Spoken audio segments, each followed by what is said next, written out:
Tuhan, nah, pagi hari ini kami akan mulai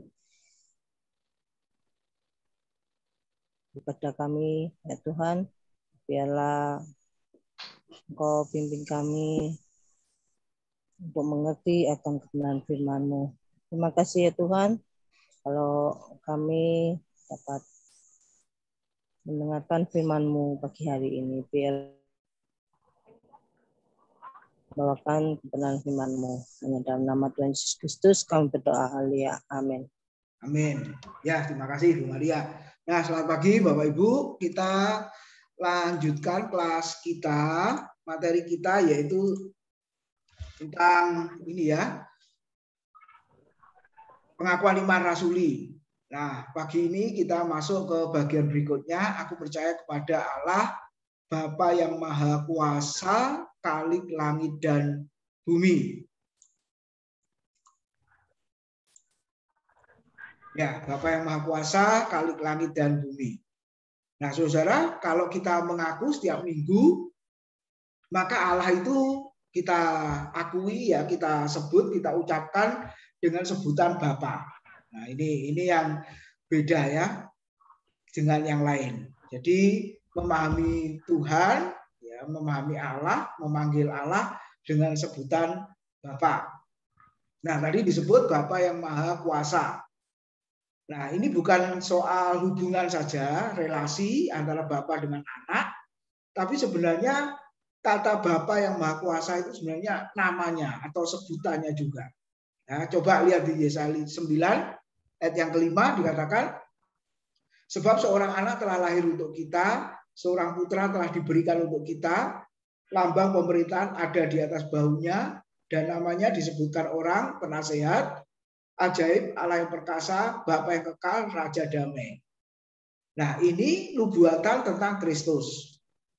Nah, makanya kelompok Oneness itu, saudara, menyamakan bahwa Bapa dengan anak itu sama. Ya, Bapa dengan anak itu sama. Bapa dengan Yesus itu sama. Buktinya ini, dia bilang.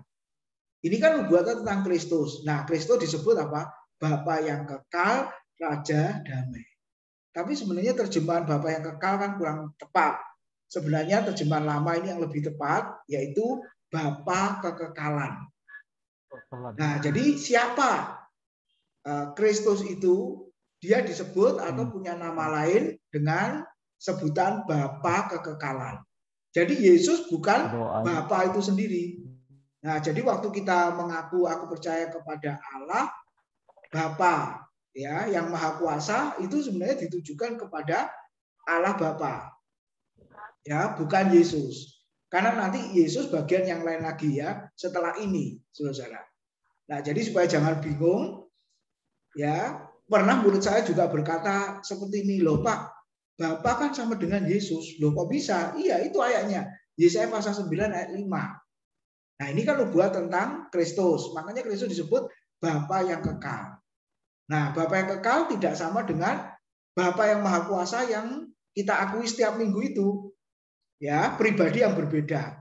Makanya terjemahan lama lebih tepat disebut bukan Bapa yang kekal tapi Bapa kekekalan. Nah, bicara apa? Dia adalah Sang Pencipta. Jadi Allah Bapa Pencipta, Kristus juga Pencipta, Roh Kudus juga Pencipta, menunjukkan kesejajaran ya dalam hal kealahan. Jadi supaya kita jangan bingung dulu di sini. Jadi ketika disebut Bapa yang Maha Kuasa, ya itu boleh dibilang namanya, saudara ya, atau sebutannya. Ingat di Keluaran pasal 3, antara nama dengan sebutan itu bagi Allah tidak terlalu dipermasalahkan, bisa dipakai silih berganti, saudara. Ya, oke. Terus kita lihat ketika kita menyebut, ya mengaku Bapa yang Maha Kuasa, maksudnya, nah ini satu permohonan sebenarnya. Ya Bapa, buatlah kami mengenal Engkau dengan benar. Nah ini penting, saudara. Kalau dihubungkan dengan umat, ya, dengan kita orang percaya memang menunjukkan satu hubungan yang sangat erat, yang sangat dekat. Memanggil Allah dengan sebutan Bapa. Kerinduan untuk apa? Supaya mengenal Bapa itu dengan benar. Ya, kalau kita punya anak, saudara, atau kita pernah sebagai anak juga, ya, lalu kita melihat Bapak kita, saudara ya, orang tua kita, kan tentunya juga sama, ya, membutuhkan waktu, seringnya berkomunikasi untuk bisa semakin mengenal orang tua kita, anak mengenal kita. Benar ya, ya memang kondisi sibuk semuanya membuat hubungan sangat renggang, sangat jauh. Tapi sebenarnya hubungan bukan secara fisik aja dilihat dari kedekatan.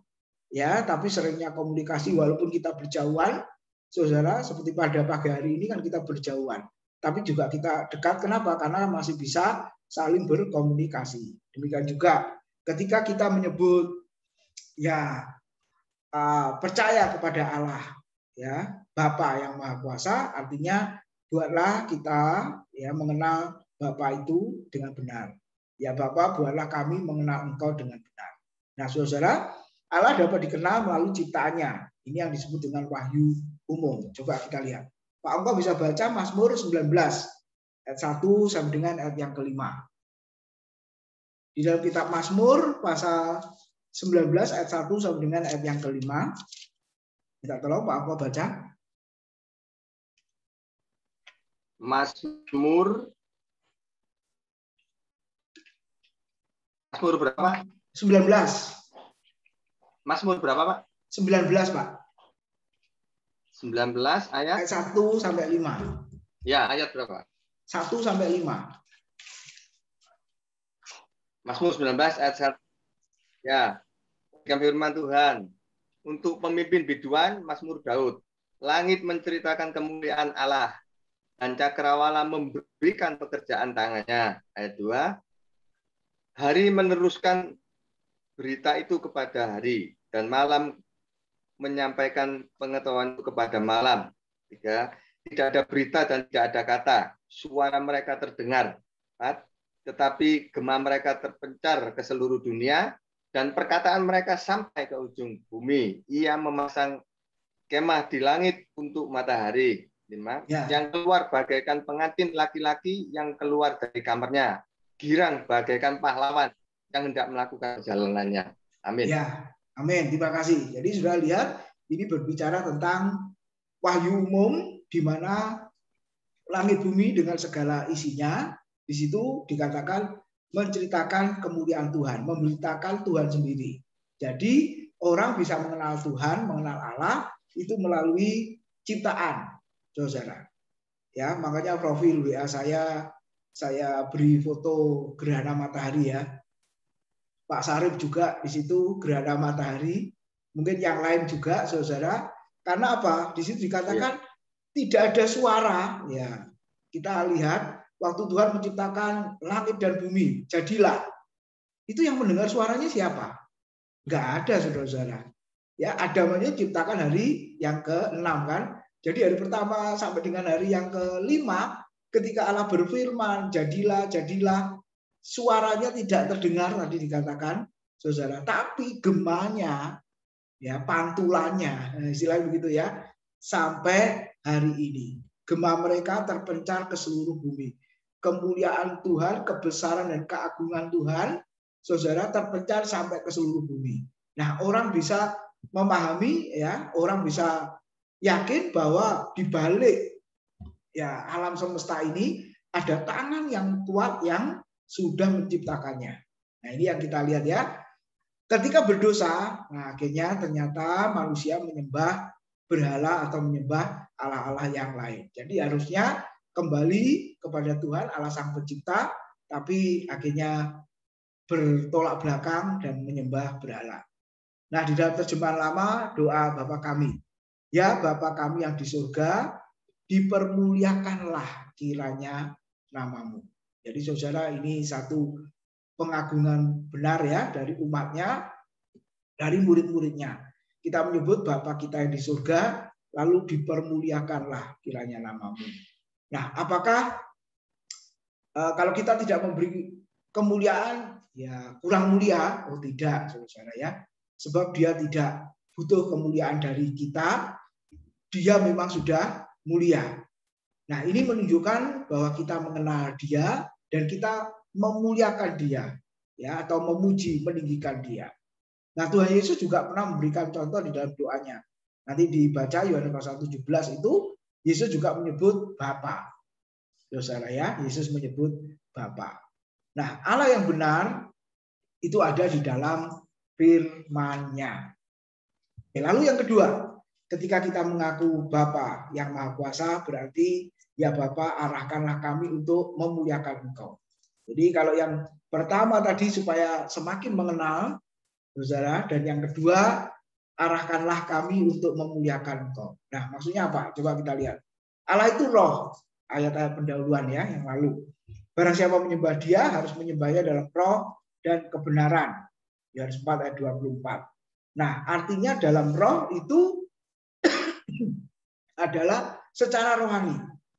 Ingat Kejadian pasal 2 ayat 7, manusia diciptakan trikotomi ya, 3. Tubuh, jiwa, dan roh. Materi dan inmateri. Ya, kalau materi yang tubuh itu terbuat ya dijadikan dari debu tanah, lalu jiwa roh yang inmateri ya bukan materi dan ini sifatnya kekal. Nah, ketika dikatakan Allah itu roh, harus menyembah Dia, berkomunikasi dengan Dia. Itu dalam roh artinya karena kita adalah manusia rohani sehingga kita dapat menyembah dan memuliakan Allah yang adalah roh. Nah, ini dimulai dari yang namanya kelahiran baru atau pelayanan roh, saudara-saudara.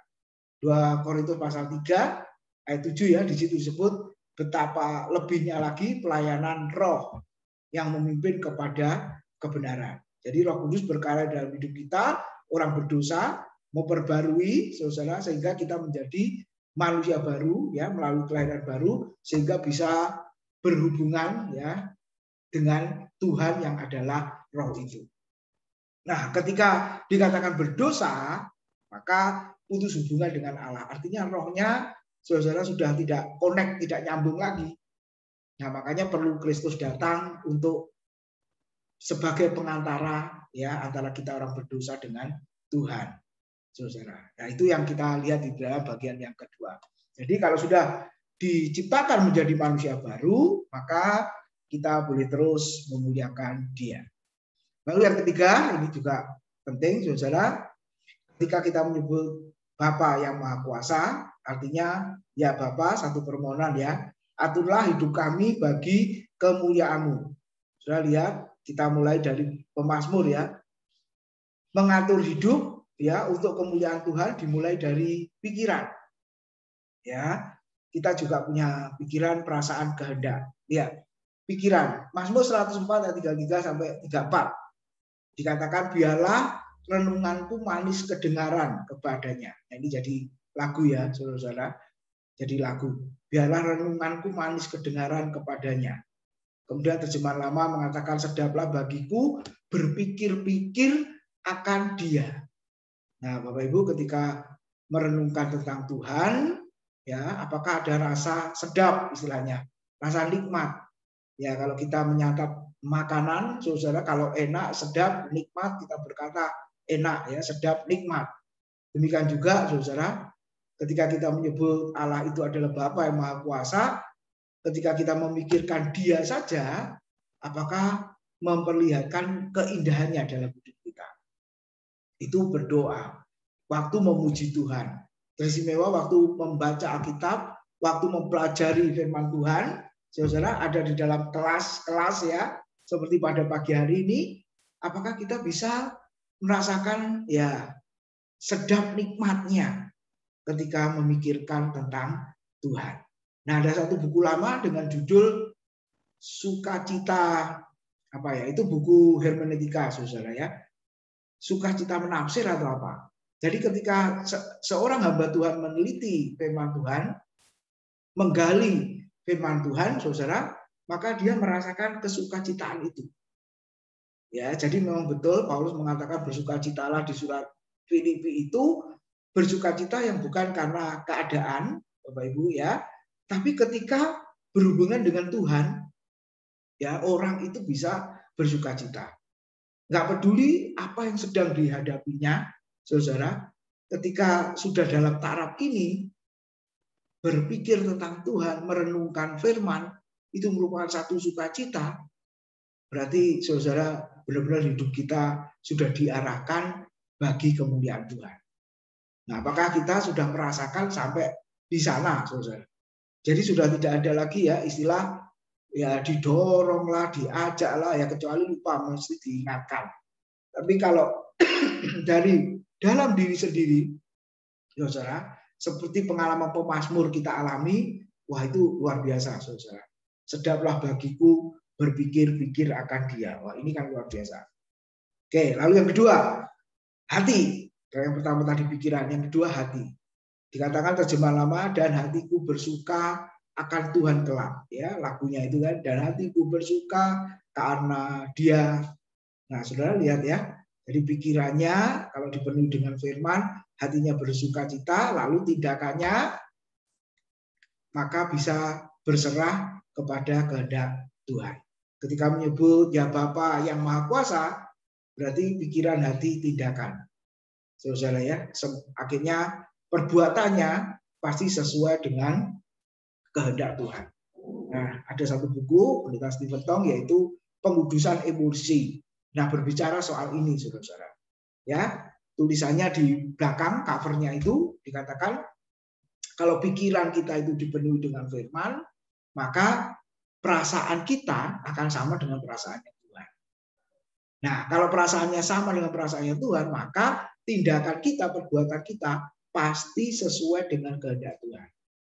Nah, buku itu kasih contoh Musa. Ketika ada di Gunung Sinai 40 hari, pikirannya dipenuhi dengan firman. Saudara ya, berbicara dengan Tuhan seperti seorang sahabat.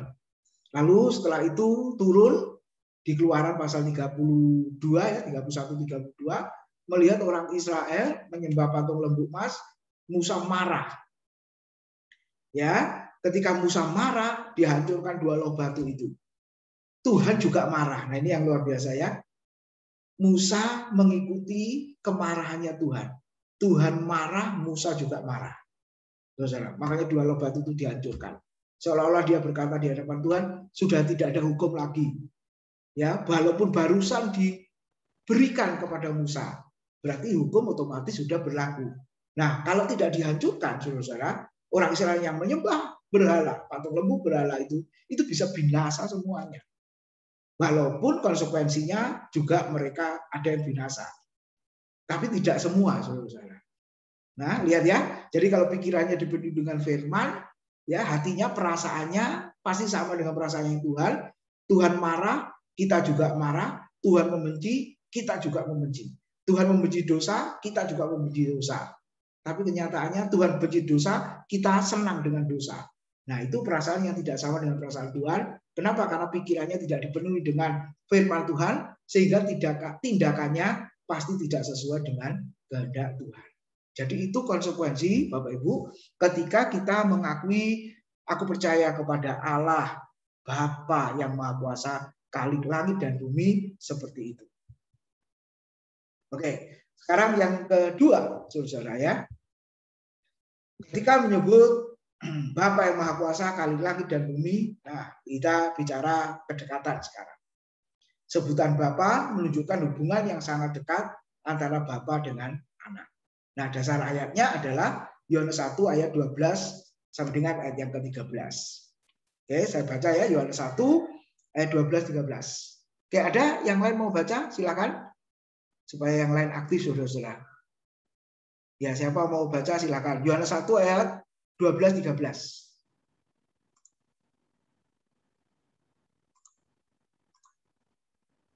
Ada yang mau baca? Ya, Pak Angko lagi dah. Yohanes 1 ayat 11. Ia datang kepada 12-13 Pak. Punya. Oh, ayat 12 ya. Tetapi semua orang yang menerimanya diberinya kuasa supaya menjadi anak-anak Allah, yaitu mereka yang percaya dalam namanya. 13. Orang yang diperanakkan bukan dari darah atau dari daging, bukan pula secara jasmani oleh keinginan seorang laki-laki, melainkan dari Allah. Ya, terima kasih. Jadi sudah lihat di situ ya sebutan Bapa, ketika kita menyebut Bapa yang Maha Kuasa, langit dan bumi menunjukkan hubungan yang sangat dekat antara Bapa dengan anak. Nah, pertanyaannya kapan kita menjadi anak? Lihat tadi Yohanes 1 ayat 12-13. Tetapi semua orang yang menerimanya diberinya kuasa supaya menjadi anak-anak Allah, yaitu mereka yang percaya dalam namanya. Kalau sampai di sini saja, maka orang akan berkata, aku sudah menjadi anak Allah. Buktinya apa? Aku sudah percaya kepada Tuhan Yesus Kristus. Otomatis saat itu juga sudah menjadi anak-anak Allah. Tapi jangan lupa, harus sampai ke ayat yang ke-13. Jadi siapa yang disebut anak-anak Allah itu? Coba sudah lihat ayat 13. Orang yang diperanakkan bukan dari darah atau dari daging, bukan pula secara jasmani oleh keinginan seorang laki-laki, melainkan dari Allah. Jadi bukan sekedar percaya Yesus, menerima Kristus, saudara, tetapi orang yang sudah diperanakkan oleh Allah. Bukan oleh keinginan laki-laki, bukan secara jasmani, tapi secara rohani. Nah, dengan kata lain, saudara, saya dan saudara yang sudah mengalami yang namanya kelahiran baru, layaklah disebut anak-anak Allah. Nah, terjemahan kuasa, saudara, exousian itu artinya diberi hak. Ya, terjemahan lama, terjemahan literal diberi otoritas. Ya, jadi ini kuasa yang berbeda dengan Kisah Rasul 1 ayat 8 ya. Tetapi kamu akan menerima kuasa kalau kamu Roh Kudus turun atasmu dan kamu menjadi saksiku. Kata Yunaninya beda. Yang lalu saya sudah jelaskan, kata Yunaninya dunamis. Kuasa yang memiliki daya ledak. Ya, itu dunamis. Nah, kalau ini beda. Artinya kuasa di situ adalah dari kata Yunani exousian, artinya hak atau otoritas. Terjemahan lain mengatakan kita ini diambil, ya, diadopsi, saudara, menjadi anak-anak Allah. Nah, hukum adopsi saya sudah jelaskan juga itu sama, sehingga tidak ada perbedaan antara anak kandung dengan anak angkat, saudara. Nah, makanya disebut menjadi anak-anak Allah. Siapa menerima Yesus sebagai Tuhan, sebagai Allah? Yohanes 1 ayat 1 sampai dengan yang ketiga. Ya, pada mulanya adalah firman, firman itu bersama-sama dengan Allah, dan firman itu adalah Allah. Siapa firman itu? Ayat yang ke-14. Yohanes 1, firman itu telah menjadi manusia. Siapa? Firman itu telah menjadi manusia, Kristus yang sudah datang ke dalam dunia. Nah, ini percaya sejati. Iman sejati, saudara. Tidak sekedar percaya.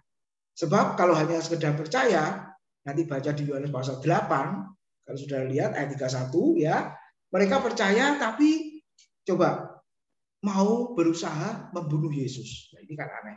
Karena perbuatannya tidak sesuai dengan firman. Yesus menegur, ya, ngakunya anak keturunan Abraham katanya. Tapi karena engkau tidak hidup dalam firman-Ku, Yesus berkata, kamu tetap menjadi hamba. Nah, itu yang kita lihat. Sehingga orang Yahudi yang percaya kepadanya marah. Lalu membunuh Yesus, mengatakan Yesus orang Samaria dan kerasukan setan. Nah, jadi orang percaya bukan sekedar percaya dalam konteks ini, saudara. Bukan KTP-nya tertulis agamanya Kristen, bukan. Tapi memang benar-benar mengalami yang namanya kelahiran dari Allah itu tadi. Oke ya, percaya Yesus sebagai Tuhan dan Juru Selamat secara pribadi, lalu diperanakkan oleh Allah melalui kelahiran baru. Ini yang harus kita ingat dan kita alami, saudara. Ini langkah awal. Ya, ini langkah awal. Sama juga di Galatia 3 ayat 26 yang lalu pernah kita eksposisi ya. Coba satu ayat, Galatia 3 ayat yang ke-26.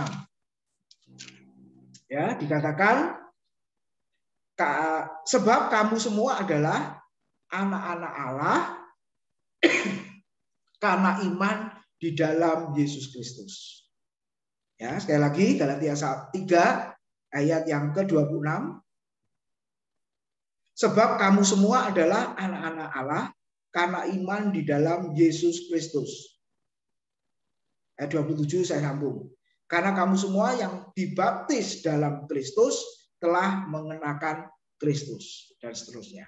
Jadi ketika saya dan saudara beriman kepada Kristus, percaya sejati, iman sejati, karena melalui kelahiran baru, maka kita layak disebut anak-anak Allah. Jadi ketika kita mengaku di dalam pengakuan iman rasuli kita, Bapa yang Maha Kuasa, menunjukkan kedekatan bahwa Dia adalah Bapa, kita adalah anak. Berikutnya, saudara, Maha Kuasa yang kita lihat ya. Nah, artinya Allah memiliki kuasa penuh untuk melakukan segala sesuatu yang Ia kehendaki. Itu arti dari Maha Kuasa. Allah memiliki kuasa penuh untuk melakukan segala sesuatu yang Ia kehendaki. Nah, Ayub 23:13, saudara, berbunyi demikian. Tetapi Ia tidak pernah berubah. Siapa dapat menghalangi Dia? Perhatikan bagian berikutnya. Apa yang dikehendakinya dilaksanakan juga. Nah, itu Allah yang Maha Kuasa, saudara. Kalau tidak sesuai dengan kehendaknya, Dia tidak akan melakukannya. Nah, nanti kita akan lihat secara aplikasi, saudara. Nah, ini seringkali pengertian Allah atau Bapa yang Maha Kuasa ya kadang-kadang menurut keinginan kita. Saudara. Makanya di situ saya tulis istilah yang Maha Kuasa El Shaddai, saudara, bukan menurut manusia atau menuruti keinginan manusia. Nah, banyak contoh diklaim doa, Bapak Ibu. Ya, kalau kita lihat, bukankah Engkau Allah yang Maha Kuasa? Masih ingat? Kalau doa kesembuhan atau doa pemulihan atau doa apapun juga yang menurut kita tidak mungkin, nah biasanya orang Kristen berdoanya gimana? Bukankah Engkau Allah yang Maha Kuasa? Aku klaim janjimu. Waduh, saudara ya, apa yang tidak terpikirkan jadi kenyataan, yang tidak kami lihat, yang tidak kami dengar, yang tidak pernah timbul dari dalam hati. Semua disediakan Allah. Nah, ayatnya betul, tapi merangkai menghubungkannya ini yang kurang tepat, saudara-saudara. Konteksnya itu berbeda-beda. Ya, Tuhan Kau Allah yang Maha Kuasa. Engkau bisa lakukan yang tidak mungkin bagiku. Ya betul, saudara. Bagi manusia enggak mungkin, bagi Tuhan bisa mungkin. Tapi jangan lupa, tadi harus bingkai dengan apa yang dikehendaki Tuhan, bukan apa yang kita kehendaki. Benar tidak, saudara? Sebab kalau pengertian yang Maha Kuasa itu menurut keinginan kita, maka pembantu kita itu lebih dari Maha Kuasa. Kita minta tolong Dia, nyuruh Dia akan lakukan. Berarti Dia Maha Kuasa kan? Saudara, karena itu sesuai dengan keinginan kita. Nah, berhubungan dengan Tuhan tidak bisa seperti itu. Contoh Yesus saja, lihat. Markus 14 ayat yang ke-36. Itu doanya di Taman Getsemani ya. Ini hanya Markus yang mencatat. Ada mengklaim ya tidak ada yang mustahil bagimu. Lihat. Saudara, katanya ya Aba, ya Bapa, tidak ada yang mustahil bagimu, ambillah cawan ini daripadaku, tetapi janganlah apa yang kau kehendaki, melainkan apa yang engkau kehendaki. Bukan apa yang aku kehendaki, melainkan apa yang engkau Bapa kehendaki. Lihat, saudara, Yesus pun juga mengklaim tiada yang mustahil bagimu. Orang percaya juga klaim di dalam doanya, tiada yang mustahil bagimu. Tapi seringkali lupa ayat berikutnya, saudara-saudara. Bukan apa yang aku kehendaki, melainkan apa yang Bapa kehendaki. Ya, ini yang tidak disampaikan di dalam doa.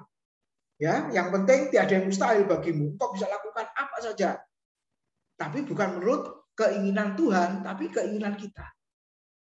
Nah, ini waktu kita menyebut mengaku Bapa yang Maha Kuasa, maka pengertian tentang Bapa yang Maha Kuasa harus kita perbarui, saudara, bukan menurut kita, tapi menurut Tuhan.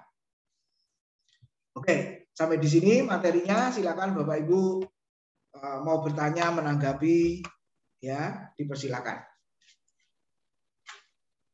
Mari.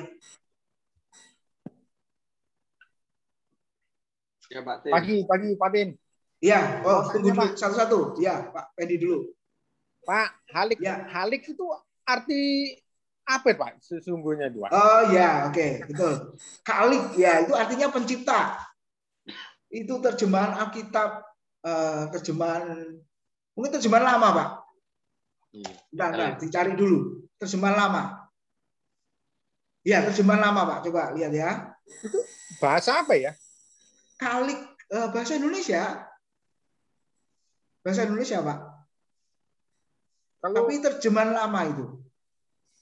Berarti itu ada makna yang lebih dalam, Pak. Pencipta kan berkuasa juga berarti semuanya ya. Iya. Sebentar. Oke, nanti dicari, coba diklik.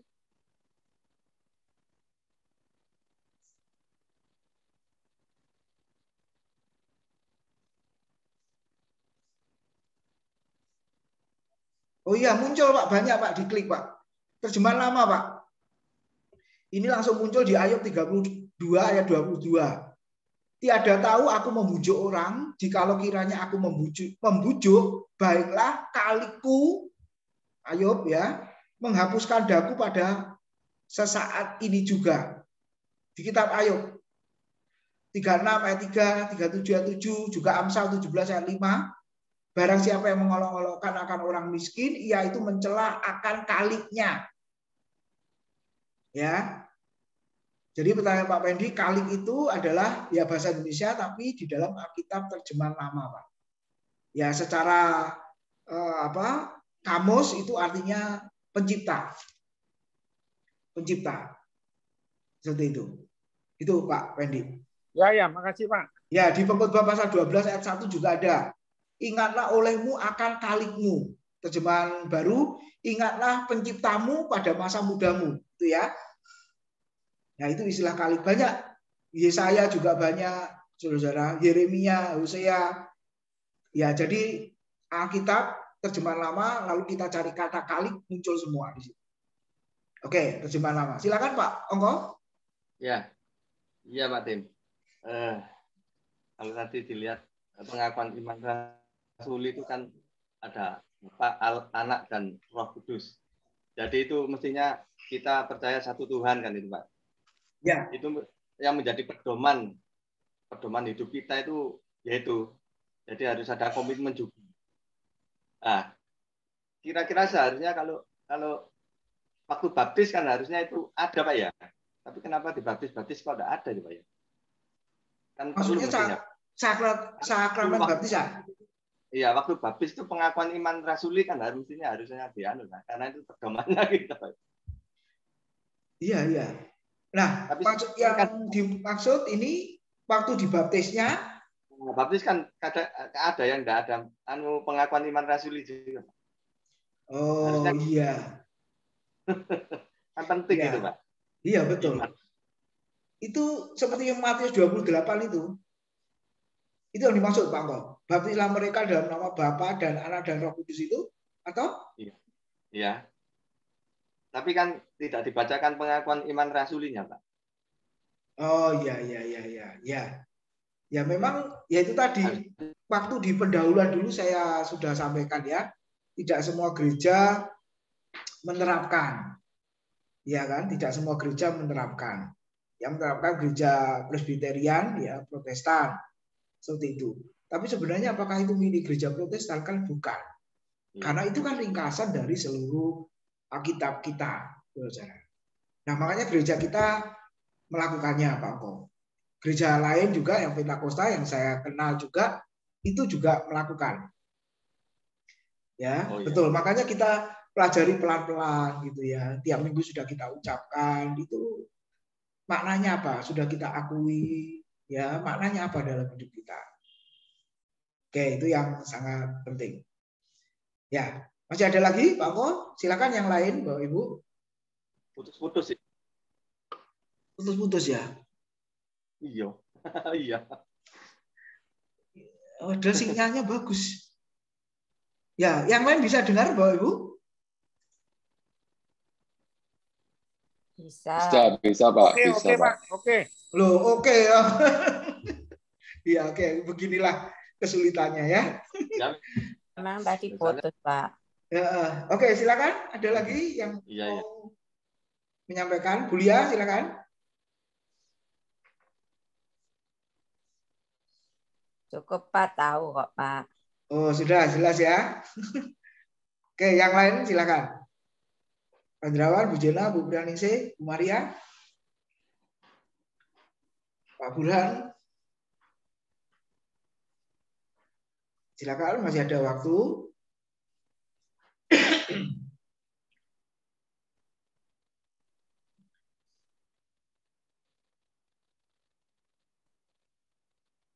Ya, soal klaim-klaim doa tadi yang tiada mustahil tadi, masih dengar enggak? Saudara. Dengar, Pak, dengar. Ya, gimana itu kira-kira? Kalau Bapak Ibu menilai, melihatnya, ya, mendengarnya itu bagaimana? Ya mungkin itulah diambil sepotong-potong yang apa yang dikatakan Pak Tim itu ya. Kalau sepotong-potong ya tiada mustahil, ya itu orang terfokus ke sana Pak dengan motivasi yang lain gitu. Padahal yang dimaksud tiada mustahil hal keselamatan Pak ya begitu. Gitu. Oke, itu ya. Yang Pak Indrawan singgung. Memang kalimatnya muncul itu ya, waktu orang muda yang kaya itu. Matius 19 ayat yang ke 26, 25-26. Ya dibaca dulu Kak Indrawan. Matius 19 ayat 25-26. 25-26. Matius 19 ayat 25 berbunyi demikian. Ketika murid-murid mendengar itu, sangat gempala mereka dan berkata, jika demikian, siapakah yang dapat diselamatkan? Yesus memandang mereka dan berkata, bagi manusia hal ini tidak mungkin, tetapi bagi Allah segala sesuatu mungkin. Ya, jadi yang mungkin di sini adalah keselamatan dari orang kaya. Nah, menurut para murid dan kita juga, kalau kita melihat orang itu memang kaya, tapi pelit plus medit, mungkin gitu, saudara. Ya, pelit plus medit, ya, satu. Terus kita berkata, bagaimana mungkin dia bisa apa istilahnya berkorban, memberi untuk pelayanan pekerjaan Tuhan. Untuk dirinya sendiri saja itu pelitnya minta ampun. Ya pernah ya, saudara saya melihat yang seperti itu ya. Ya sebenarnya sudah cukup rumah satu, lalu lunas nyicil lagi. Sebenarnya ini belum terlalu kaya, saudara ya, orang biasa. Saya kasih contoh saja, ya, pegawai, bukan pengusaha tapi pegawai. Ya, yang memang punya kedudukan bagus, makanya gajinya besar, sehingga sudah bisa beli rumah satu lunas, mau lunas beli lagi, nyicil. Ya, nyicil semua ini ya. Pertama nyicil, lunas, mau lunas nyicil lagi, ya. Terus rumah kedua, ketiga, ini yang kedua sudah mau lunas, yang ketiga mau lunas nyicil lagi, saudara ya. Terus rumah berikutnya sama. Terakhir ini ada rumah kelima, saudara. Akhirnya rumahnya untuk apa? Ya dikontrak-kontrakkan, betul. Tapi terakhir-terakhir ya karena beli rumahnya otomatis cari yang murah, Bapak Ibu ya. Akhirnya maaf beli rumah di kampung-kampung, di gang-gang. Ya sepeda motor harus turun, nggak bisa dinaikin.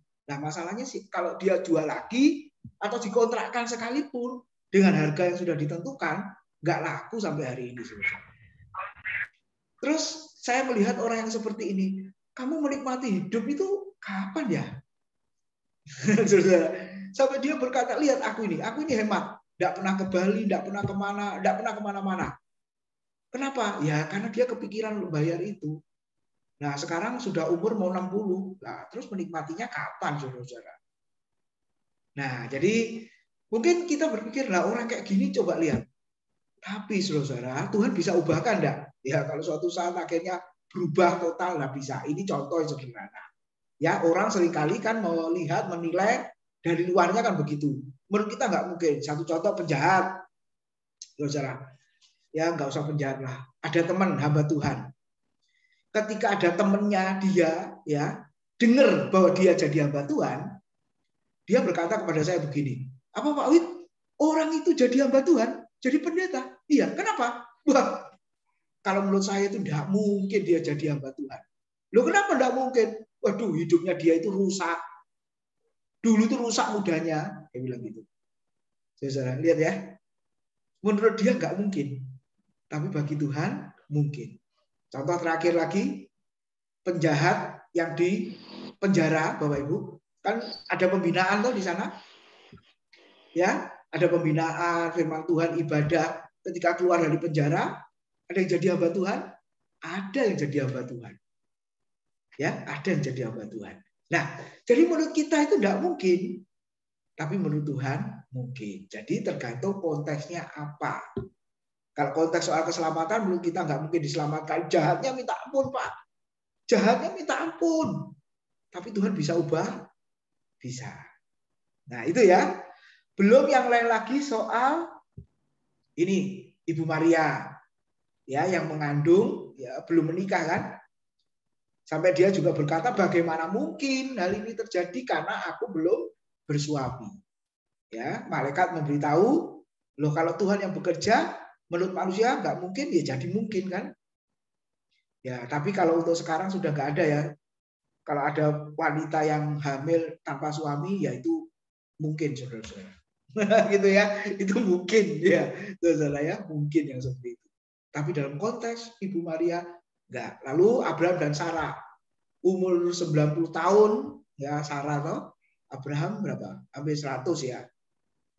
Mau punya anak sampai Sarah tertawa juga. Ini juga enggak mungkin. Sampai tertawa dan Tuhan dengar ya. Loh, kamu kok menganggap rendah, enteng kuasa Tuhan? Apakah kuasa Tuhan tidak cukup untuk melakukan itu bagimu? Sarah tertawa, lalu ditegur, kamu kok tertawa? Sarah bohong dan berkata, aku nggak tertawa kok. Nah akhirnya tahun depan benar-benar engkau melahirkan seorang anak laki-laki, lalu dinamai Ishak. Nah jadi saudara, intinya adalah kalau kita lihat di situ, kalau Tuhan ya menghendaki yang menurut kita nggak mungkin, itu jadi mungkin. Ya, yang kita nilai nggak mungkin jadi mungkin. Nah, ini ada Pak Burhan di tengah-tengah kita. Kesaksian-kesaksian beliau itu kan luar biasa. Yang menurut kalau pernah cerita itu ya nggak mungkin. Bahkan teman-teman ada temannya yang meragukan loh, saudara. Alah, paling itu sementara. Lihat, nah seolah-olah nggak mungkin. Ya berubah dan lain sebagainya. Tapi puji Tuhan. Ya, kalau kuasa Tuhan bekerja, itu jadi kenyataan. Ya, oke, itu. Jadi lihat konteksnya, Bapak Ibu. Hati-hati. Melihat Alkitab, ya mungkin yang disampaikan tadi ayatnya betul. Semua tidak ada yang mustahil, tidak ada yang mustahil, tidak ada yang mustahil. Tapi konteksnya apa? Satu lagi Yesus yang menyembuhkan sakit. Apa itu? Para murid tidak bisa melakukan, saudara ya. Tapi Yesus bisa melakukan. Jadi intinya apa yang dikehendaki oleh Tuhan, saudara, yang menurut manusia nggak mungkin, itu jadi kenyataan. Contoh yang sederhana saja lah. Kita keluarga pas-pasan, bisa sekolah, kan anak ke luar negeri, ya karena beasiswa ada jalan. Nah mungkin yang lain juga nggak mungkin lah. Kamu kerja apa, bisa biayai kayak apa. Nah ternyata bisa kan. Ya jalur beasiswa dan lain sebagainya. Itu Bapak Ibu. Apalagi, ya banyaklah contohnya. Ya, mungkin kalau kita mundur ke belakang, ya kita ini siapa tuh? Ya kerja gaji sekian ya, saudara. Bisa beli rumah walaupun nyicil, wah, nggak mungkin. Ini ada beberapa teman hamba Tuhan yang cari rumah, saudara, mikir supaya bisa beli rumah. Ternyata untuk sekarang rumah nggak ada yang murah ya, saudara. Paling sedikit cicilan itu 5 jutaan. Loh, coba. Itu uang muka berapa kan begitu. Lalu teman dosen ini, waduh gaji dosen hanya sekian. Wah ini kayaknya nggak mungkin. Terus dia tanya saya, loh Timotius dulu kamu kok mungkin? 15 tahun yang lalu, saya bilang. 15 tahun yang lalu dengan cicilan sekian. Tapi waktu itu kami juga berat. Gitu ya, saudara-saudara ya. Tapi ya bisa. Nggak tahu ceritanya kayak apa. Kalau kita ingat seperti itu. Nah ini kasihan nih teman-teman hamba Tuhan, ada beberapa yang pengen beli rumah, saudara. Tapi nggak mungkin dapat di tengah kota Surabaya kan. Akhirnya pinggir-pinggir itu pun juga, wah nggak mungkin. Ya sudah kalau berdoa, kalau Tuhan izinkan kehendaki, Tuhan buka jalan. Saya hanya ngomong seperti itu. Ya kalau tetap nggak bisa beli ya nggak apa-apalah. Kos apa kontrak saya bilang. Gitu. Ya, atau tunggu warisan dari orang tua. Ya, seperti itu. Oke, ada yang lain lagi? Silakan. Iya, Tim. Ya, Pak Ko. Kalau sesuai dengan pasal 1 kira-kira Pak Lim, pengakuan iman rasuli itu kan percaya kepada Allah Bapa yang Maha Kuasa, Khalik langit dan bumi. Jadi kan Allah Esa adalah satu, Pak Tim. Ya. Kalau dihubungkan dengan sila 1 Pancasila kira-kira gimana Pak Tim? Ketuhanan yang Maha Esa. Nah, esanya yang beda, Pak. Oke. Esanya yang beda. Nah, Karena kata esa itu bahasa Ibrani ada dua kata. Yahid atau ehad. Kalau yahid itu esa tunggal, satu tunggal. Nah, itu yang dipakai sila pertama, ketuhanan yang Maha Esa. Jadi Tuhan itu satu, tunggal. Tapi di dalam Alkitab, saudara, esa satunya itu bukan yahid, tapi ehad. Satunya jamak, bukan tunggal. Contoh, suami istri. Ada berapa pribadi? Suami dan istri? Ada dua kan? Tapi Alkitab mengatakan keduanya telah menjadi satu atau esa. Nah, suami istri ada dua, nanti punya anak kalau belum menikah kan satu kartu keluarga. Nah, itu sudah kita diem aja, nggak usah komplain. Karena esanya yang menurut Alkitab dengan menurut pandangan umum itu beda. Ya, saudara. Ya, itu maksudnya. Nah, satu dalam esensi Allah, satu Allah itu memang iya. Nah, ini yang membuat perbedaan antara Allah Alkitab dengan Allah yang lain.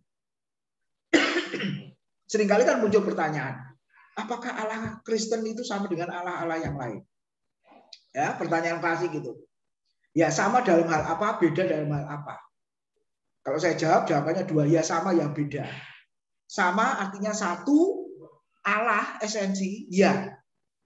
Tapi bedanya adalah Tritunggal. Yang lain tidak memahami Tritunggal. Ada tiga pribadi. Enggak, mereka tetap satu pribadi. Nah, itu Pak Omong. Jadi iya, jadi satunya jamak sama satu tunggal. Nah, itu yang membuat perbedaan. Banyak contohnya kok. Ya, seperti kor. Ada suara satu, suara dua, suara tiga, suara empat. Tapi waktu nyanyi bersamaan kan satu suara. Iya kan? Nah, itu ilustrasinya yang seperti itu. Nah, banyak ilustrasi yang lain. Tapi memang terus terang terbatas ya semua ilustrasi. Tapi paling tidak Allah Alkitab diajarkan seperti itu. Banyak orang yang bingung kan. Ya ini pengajaran yang luar biasa hari ini. Terima kasih Pak Tim. Ya, oke, ya. Terima kasih. Masih ada waktu, silakan. Ada yang mau menanggapi atau bertanya satu lagi, saudara? Bu Maria, Bu Yena, Pak Burhan, Pak Sarip. Pak Sarip, ya. Ya, kita akan terus ulang-ulang ya, Tritunggalnya Bapak Ibu sampai benar-benar nanti kita memahami. Ya, percayalah, ada waktu, proses, pasti kita akan ya bisa memahami, mengerti. Walaupun tidak seluruhnya, tapi paling tidak semakin mengerti. Itu ya. Oke, memang selalu doktrin muncul. Ya, doktrin selalu muncul. Ya, saudara. Itu yang harus kita ingat. Karena memang firman Tuhan seluruhnya adalah doktrin. Jadi mau bahas apa saja, apalagi nanti eksposisi, wah, pasti itu semua akan banyak di sana dibahas. Ya, Pak Burhan mau sampaikan? Ya, bagus ini Pak Tim. Ya, Pak. Hari Sarip. ini contoh-contohnya bagus. Yang mau dikatakan bagi Tuhan tidak ada yang tidak mungkin, ya toh? Iya. Contohnya seperti rasul-rasul. Ya awalnya kan tidak mungkin. Betul. Pada minggat semua. Iya, betul. Hah? Ya toh? Betul. Tapi akhirnya kan malah gak masuk akal. Betul. Mati sambil tertawa. Betul. Ya toh? Itu Polikarpus itu. Muridnya Iya, Rasul Yohanes. semua. Betul. Betul. Banyak juga loh kalau kita baca Santo Santa itu. Wah, itu banyak orang kaya-kaya loh Pak. Pangeran, Ya. putri kerajaan, semua. Martir semua demi Yesus. Iya. Betul. Cuma Ya, jangan ditafsirkan. Wah, orang kaya, ya sudah ikut Yesus berubah. Nah kembali lagi nanti. Ya. Betul. Hidup barunya kayak apa? Perubahannya Betul, kayak apa? Nah, betul. itu masih diperhatikan hati-hati. Betul. Jadi memang betul contoh-contoh yang diberikan Pak Tim itu banyak. Jadi contoh Rasul, martir-martir itu. Seperti Romo saya itu, Romo Jansen itu, Romo Jansen. Bakti luhur itu, Ya. keluarga kaya itu. Hmm. Kaya, ganteng soro. Waduh, kalau lihat fotonya dia masih muda. Orang-orang kok jadi pastor loh itu. Iya. betul. Kebayang. Itu ya. Itu bayangkan Pak, itu saya lihat itu Romo Jansen kalau muda itu jalan di Tunjungan itu ngerubung cewek antri itu. Tinggi, besar, ganteng, simpatik lagi. Tapinya mencurahkan kehidupannya di sana. Ya. Dan penuh sukacita. Ya, jadi itu betul-betul yang dikatakan Tuhan. Bagi Tuhan tidak ada yang tidak mungkin. Mudah-mudahan kita ini katut yang bagian itu. Iya Pak, betul. Nanti akan muncul di antara Bapak Ibu mau sekolah teologi jadi hamba Tuhan. Wah, siapa sangka terima gitu kasih. ya. Bagus Ya, sekali. Pak Salim, terima kasih. Masih banyak contoh-contoh yang lain Bapak Ibu ya. Masih banyak contoh yang lain. Nah, kiranya materi kita hari ini boleh menjadi berkat ya. Ya, Pak Ongko tutup dalam doa. Waktu sudah habis. Terima kasih atas kebersamaan. Ya, mari kita tundukkan kepala, saudara. Tuhan, terima kasih atas setiap kasih anugerah-Mu yang Kau berikan sampai hari ini dan untuk pengajaran hari ini. Terima kasih. Firman-Mu sudah selesai, tapi iman kami semakin hari semakin dikuatkan dengan setiap pengajaran-pengajaran-Mu, Bapak. Engkau berkati Pak Tim yang sudah menyampaikan firman pada pagi hari ini. Bila sebentar kami akan beribadah, berkati dalam ibadah kami pada hari ini, Tuhan. Terima kasih. Kami semuanya berdoa hanya di dalam satu nama, demi nama Tuhan Yesus, kami sudah berdoa dan mengucap syukur. Saudara dikasih Tuhan, sama-sama katakan amin. Amin. Haleluya.